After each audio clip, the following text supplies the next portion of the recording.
지역 이슈를 속전히 풀어보는 헬로 이스토크 시간입니다. 지난 22일 저녁이었죠. 부천의 한 호텔에서 화재로 인해 7명이 사망하고 12명이 부상을 입는 일이 있었습니다. 너무 안타까운 화재였는데요. 우리가 막을 수 있는 일이 아니었는지 다시금 너무 아쉬운 부분이 많습니다. 오늘 그 화재 수사 과정에서 또 우리가 돌아볼 부분은 없는지, 또 앞으로 어떤 숙제를 안고 있는지 이야기해보는 시간 준비했습니다. 네, 경일대 소방방재학부 이영주 교수 나오셨고요. 이승욱 한겨레 기자도 함께 하셨습니다. 안녕하십니까? 예, 안녕하십니까. 네, 일단 이승욱 기자, 경찰이 뭐 호텔 관련 뭐 관계기관 등 압수수색 수사 과정 중에 있죠? 예, 경찰은 26일 업무상 과실치사상 혐의로 호텔 실소유주 40대 남성부가 이제 명의상 업주를 이제 2명을 입건을 했고요. 출국 금지 조치를 했습니다. 경찰은 이들이 소방 안전과 관련해서 관리 업무를 소홀히 한 과실이 있는 것으로 보고 관련 혐의를 조사 중인 것으로 전해졌습니다. 경찰은 사고 생존자와 목격자 그리고 직원 등 15명을 이미 참고인으로 조사한 상황입니다.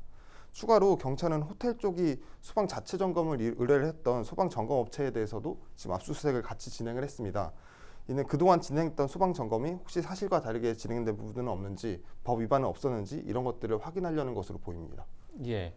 화재 당시 어떤 전기적 요인에 의해서라고 추정을 했고, 그 직후에 에어컨의 어떤 누전을 추정하고 있다. 자, 이 이야기까지 나온 상황인데 더 지금 어떤 구체적인 이야기를 하고 있습니까? 추가적으로 더 나오는 상황들은 없는데요. 일단 소방당국이 에어컨을 발화점으로 보는 이유는 당초 이제 불이 났던 810호 객실에서 투숙하려 했던 손님이 그 에어컨에서 탁탁 하는 소리가 들렸고, 그와 함께 이제 뭔가 타는 냄새가 느껴졌다. 이렇기 때문에 이제 이런 그런 말을 이제 호텔 직원에게 했다고 합니다. 그리고 나서 이제 해당 투숙객은 810호 밑에 층에 있는 객실로 옮겼고요. 그렇기 때문에 이런 진술 같은 것을 확보한 소방당국 입장에서는 아무래도 에어컨 쪽에서 처음 불이 났던 것이 아니냐 이런 추정들을 하고 있는 상태이고, 특히 이제 합동 감식 과정에서 그 에어컨 전선 부분에서 이제 좀 전선 부분이 녹았다 다시 이제 들러붙는 이런 모습들이 발견했다고도 합니다. 이런 부분은 이제 해당 지점에서 불이 붙었다라는 것을 보여준 근거로도 제시가 되고 있고요. 당시 이제 810호 객실은 구조적 특징이 에어컨 밑에 이제 소파 그리고 침대 같은 것이 있었던 게 약간 특징입니다. 그렇기 때문에 에어컨에서 시작한 불똥이 밑에 있는 소파와 그리고 침대 등으로 옮겨 붙고 이제 이게 호텔 전체로 확산했다 이렇게 좀 보고 있는데요. 특히 이제 소파와 침대 매트리스는 쉽게 불이 타고 특히 유독 물질이 많이 나오는 것으로도 알려져 있습니다. 특히 매트리스는 화재 성장률이 굉장히 높은 것으로도 조사가 됐는데, 2013년 한국방재학회 주거시설의 가연물 연소 데이터베이스 구성에 관한 연구를 보면은 매트리스는 소파의 2.1배, 그리고 서랍장의 9.6배, 책상에는 230.8배의 화재 성장률을 기록하기도 했습니다. 그렇기 때문에 이런 좀 구조적 특징들도 화재 이번에 인명 피해가 좀 커진 요인으로도 보고 있는 상황입니다. 예. 지금 이제 화재 당시 시점으로 좀 돌아가서 보면 처음 이제 22일 저녁 7시 39분에 이제 화재 신고가 들어왔습니다. 소방서가 가까이 있었어요. 그래서 출동 시각도 7시 43분에 도착 시각도 신속하게 이루어졌습니다. 자, 인명피해는 컸어요. 예. 자, 이 인명피해가 컸던 배경에 대해서는 어떻게들 보고 계십니까? 예, 지금 말씀하신 대로 사실 실제로 최초의 신고가 접수된 시간이 7시 39분이었고요. 이로부터 4분 이후에 선착대가 현장에 도착했으니까 사실 우리가 일반적으로 화재가 발생했을 때 골든타임이라고 하는, 한마디로 화재 최성기가 이르기 전에 화재를 진압할 수 있는 이 시점으로 보면 한 화재가 발생한 지 5분에서 7분 정도. 그래서 이 이전에 이제 소방대가 도착하려고 굉장히 이제 노력들을 하거든요. 여기 같은 경우는 4분 안에 도착했다는 건 굉장히 신속하게 현장에 접근했다는 얘기입니다. 그럼에도 불구하고 사실 현장에 갔을 때는 이미 8층에는 대부분 연기라든지 화염들이 상당 부분 확산이 된 상황이어서 많은 인명피해를 이제 피할 수가 없었는데요. 여기서 조금 중요한 거는 우리가 그러면 최초에 39분에 신고가 접수가 됐지만 그럼 화재가 발생한 시점이 바로 이 시점이냐라고 하는 것들은 좀 다를 수가 있습니다. 이미 이전에 화재가 어느 정도 커진 상황에서 신고가 이제 그때 이루어졌다면 사실상 그 앞쪽에 우리가 4분 이내에 도착했긴 했습니다만 그 이전 단계까지 포함해 이미 화재가 상당히 커진 그런 그렇죠. 상황이었을 가능성이 있다. 그래서 실제로 이제 이 복도 쪽 CCTV, 그래서 실제로 810호, 최초의 화재가 발생한 810호에서 연기가 흘러나오는 이런 과정들이나 이런 것들을 보면 실제로 한 37분에서 38분이면 복도 구간에 이미 연기가 꽉 차서 앞이 안 보일 정도가 되거든요. 그럼 최초 신고가 된 39분 이전에 이미 연기나 이런 것들이 복도 쪽 그리고 8층은 다 꽉 메우고 있었다. 이렇게 이제 추정할 수가 있습니다. 그렇기 때문에 사실상 제때 빨리 갔더라도 이미 연기는 그 층 그리고 그 바로 위에 9층까지는 연기들이 충만한 상태여서 대피가 곤란했고 그런 과정에서 고립된 이 투숙객들께서 화를 당하신 게 아닌가 이렇게 보고 있습니다. 네, 참 안타까운 일이 아닐 수 없는데요. 일단 화재 당시에 제일 먼저 확인된 것이 이제 스프링클러 설치가 없었다는 거예요. 뭐 건축물 준공 시점 기준상 법 제도가 그 당시에는 의무가 아니었나 본데 이것도 좀 돌아볼 필요가 있죠. 저 왜인지 좀 살펴볼까요? 일단 사실 화재 현장에 갔을 때 가장 많이 기자들이 질문했던 것도 스프링클러 설치 여부였습니다. 근데 당시 이제 소방의 설명으로는 스프링클러 설치 기준을 보면 당시 해당 호텔이 인허가를 받았던 시점은 2003년입니다. 이때 당시에는 층수가 11층 이상인 여관 그리고 호텔일 때 스프링클러를 설치하도록 규정하고 있었다라는 게 설명입니다. 해당 호텔은 이 9층 규모여서 이 규정을 적용받지 않았고요. 네. 물론 그 이후에 이제 2018년에 층수가 6층 이상인 경우에도 모든 층에 이제 스프링클러를 설치하도록 규정이 개정이 됐지만 숙박시설은 소급 적용 대상에서 제외가 됐습니다. 이는 그 당시에 이제 소급 적용 대상에 포함됐던 건 이제 중소형 병원 등 이런 곳들이 이제 포함이 됐었는데 소급 적용 대상에서 숙박시설이 제외됐던 이유는 아무래도 비용 문제가 큽니다. 2019년에도 한 3명이 죽고 30명이 다치는 모텔 화재가 있었거든요.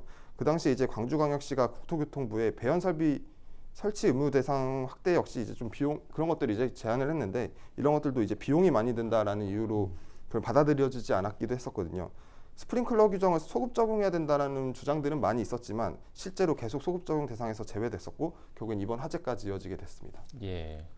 사실 이제 법과 제도가 아직 뭐 모든 것을 다 확인할 수는 없는 건데 일단 사각지대가 있을 수는 있어요. 그래서 안전점검과 소방 점검이 필요한 게 아니겠습니까? 이번에는 어떤 이게 제대로 작동을 했었던가요? 이런 점검 시스템이? 이번에 불이 난 호텔도 예. 지난 4월에 소방시설 점검을 소방 점검을 받았거든요. 그때 이제 양호 판정을 받았습니다. 일부 이제 피난 유도 등이 불량하다라는 지적들이 있었지만 현지에서 이제 바로 시정이 됐기 때문에 양호 판정을 받는데 무리가 없었고요. 하지만 이 점검이 건물주가 직접 이제 소방안전관리사를 선임을 해서 자체적으로 확인을 하고 그 이후에 이제 소방서에는 결과만 통보하는 방식입니다. 그래서 건물주와 안전관리자 사이에 뭐 짬짬이가 이루어질 수 있는 구조다라는 지적들도 있고요. 실제로 2021년부터 저희가 확인한 바로 2021년부터 확인을 했는데 그때 당시부터 이제 해당 업체는 7차례 점검을 받았거든요. 네. 근데 모두 같은 소방업체로부터 이제 점검을 받았고요. 소방점검 대상도 이제 유도등, 간이 완강기 설치 여부 등을 점검하는 수준인데 이번 화재의 경우 에어컨 전기 배선에서 예. 좀 문제가 있었던 걸로 보이지 않습니까? 근데 이런 부분들에서는 점검 대상에서 좀 제외가 됩니다. 아무래도 화재 위험 요인을 발견하고 이를 예방하는 것보다는 이제 불이 났을 때 대비할 수 있는 설비들이 어떤 것들이 있는지 뭐 이런 것들이 좀 점검 항목에 집중되는 것으로 좀 보입니다. 소방서가 직접 하는 이제 화재 안전 조사도 있는데 그런 것들도 실효성이 좀 문제라고 지적을 받고 있습니다. 현행법상 소방서가 화재 안전 조사를 하기 위해서는 이제 사전에 뭐 건물주 등에게 조사의 대상, 기간, 사유 등을 미리 통지를 하는데 아무래도 좀 불시 단속보다는 미리 대비할 수 있는 시간이 벌어지기 때문에 그런 부분에서 좀 한계가 있다라는 지적도 있습니다. 이 소방 점검을 그러면 부천 소방서에서도 지금 그 절차대로 진행을 했고 또 위험성은 전달이 된 상태였어요. 부천 소방서 부천 소방서에서도 예. 해당 자료를 이제 받게 되는데 그 자료가 이제 소방 점검 업체에서 이제 작성을 한 것들이 이제 소방서로 전달이 되거든요. 거기 상으로는 이제 최근에 했던 4월 조사에서는 소방시설 같은 거의 설치가 양호하다, 문제가 없다라는 이제 점검이 나왔던 거고 그에 어떤 뭐 다른 위법 사항이나 이런 것들은 발견되지 않았다라는 게 소방서의 예. 설명입니다. 참 문제가 없었다는데 지금 문제가 생긴 거잖아요. 예, 그래서 좀 참 이게 너무 이러다 보니까 물론 이제 일반 시민들 시각에서는 이거 하나만 아니야? 예. 이게 좀 어떻게 돼 있는 거야? 좀 다시 한번 봐야 될 것 같습니다. 어떻게 생각하세요, 사실 교수님? 이제 말씀 기자님께서 설명하신 대로 사실 이제 자체 점검이라고 하는 제도는 네. 소방 설비 법에서 정하고 있는 소방 설비가 설치되어 있는 건물 같은 경우는 이게 유지 관리가 굉장히 중요하잖아요. 우리가 설치해 놓은 것도 중요하지만 이런 것들이 우리가 화재가 났을 때 잘 쓸 수 있게끔 또 작동할 수 있게끔 관리가 중요하기 때문에 이런 관리의 의무를 이제 부여를 하고 있는 거거든요. 그래서 소규모 건물 같은 경우는 자체 점검 중에서 작동 기능 점검이라고 하는 부분 아니면 또 이제 이보다 규모가 큰 건물 건물 같은 경우는 또 여기에 종합 정밀 점검해서 1년에 2번까지 받게끔 되어 있는데요. 그래서 여기 같은 경우는 뭐 이제 아마 작동 기능 점검 대상이었을 걸로 보이는데요. 이런 점검 과정에서도 말씀하신 대로 이를테면 건물주가 갑이 되고 내가 거기에 고용돼서 점검을 하는 입장이 된다면 예. 지적 사항을 적극적으로 이렇게 이제 지적해서 개선을 이제 하라고 이렇게 하기는 조금 부담스러운 건 분명히 사실입니다. 또 어떤 건축주는 그냥 잘 꼼꼼히 봐달라, 위험한 부분들이 있는 걸 제대로 잘 봐달라라는 입장보다는 별 문제 없이 그냥 좋게 넘어가자라고 이렇게 이제 생각들을 하시는 분들도 있다 보니까 아마도 이제 점검 자체가 뭐 적극적으로 하고 싶어도 사실 현실적으로는 좀 부실하게 되는 부분도 있고, 아니면 또 이런 부분들이 또 이제 이 점검 업체에서도 늘 하던 대로 그냥 관행적으로 보던 대로 그냥 하다 보니까 꼼꼼히 보지 못하는 상황, 이런 부분도 있을 수 있는데요. 지금 화재가 발생했던 이 호텔도 말씀하신 대로 왕관기 같은 것들은 다 이런 점검의 대상이거든요. 근데 지금 이제 언론에 확인된 바에 의하면 왕관기 자체가 사실상 문제가 좀 있었던 것 같아요. 그러니까 이건 왕관기를 타고 안 타고의 문제가 아니라 왕관기가 사실 실제로 다른 모든 층에 사실 층마다 높이에 따라서 왕관기의 줄 길이라는 이런 것들이 달라져야 되는데 이게 다 똑같은 길이 10m짜리로 다 돼 있다는 건 사실 이건 문제가 있는 거거든요. 근데 이런 것들이 아까 말씀드린 이전까지 점검을 7번 계속 이제 이런 자체 점검을 하면서도 이런 부분들을 아무도 확인을 안 했기 때문에 지적이 안 된 거죠. 그리고 시정도 안 된 상황. 그러면 이런 것들로 봤을 때는 다른 부분의 소방 점검도 다소 미흡하게 됐을 예. 가능성이 높다. 이렇게 지금 이제 예상을 해보는 거거든요. 그래서 어쨌든 이런 점검들이 부실한 상황들은 점검 제도 자체에 대한 어떤 이제 한계도 있고 또 여러 가지 현실적인 부분들, 뭐 저가 수주라든지 또 이런 부분들에 대해서 또 이제 점검에 대한 부분들이 이제 어떤 책임에 대한 소재라든지 이런 여러 가지 것들로 봤을 때 이런 것들을 지금 개인적으로 이렇게 점검할 업체를 선정해서 이렇게 점검을 주는 게 맞느냐 하는 근본적인 어떤 점검 제도의 어떤 큰 틀도 좀 바꿔야 되지 않느냐. 이걸 어떻게 공영제 형태로 해서 예. 이런 것들이 내가 건물주가 점검할 사람을 선택하는 게 아니라 다른 데서 객관적인 데서 지정을 해서 점검을 하는 방식, 뭐 이런 것들도 좀 적극적으로 검토해 봐야 되지 않느냐. 그래서 이건 이 건물뿐만 아니라 그동안에 많이 제기되어 왔던 점검에 대한 부분들을 조금 좀 예. 획기적으로 좀 개선할 필요도 있다라는 목소리도 충분히 있습니다. 예, 알겠습니다.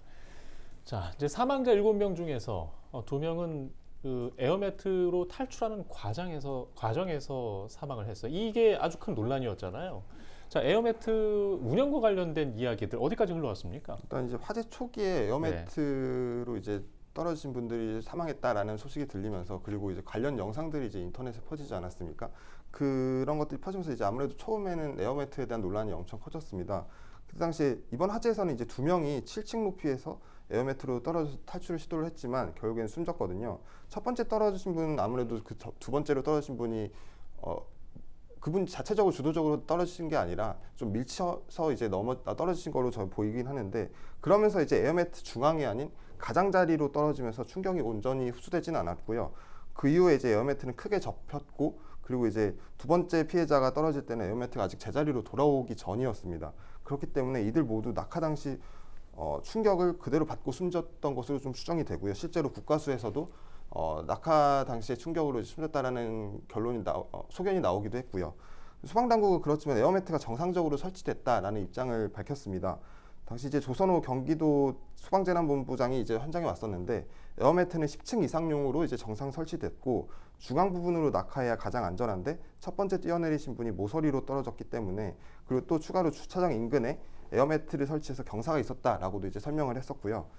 실제로 에어매트가 접히는 사고 이번에 이후에 각 소방서에서 관련 실험들을 했다고 합니다.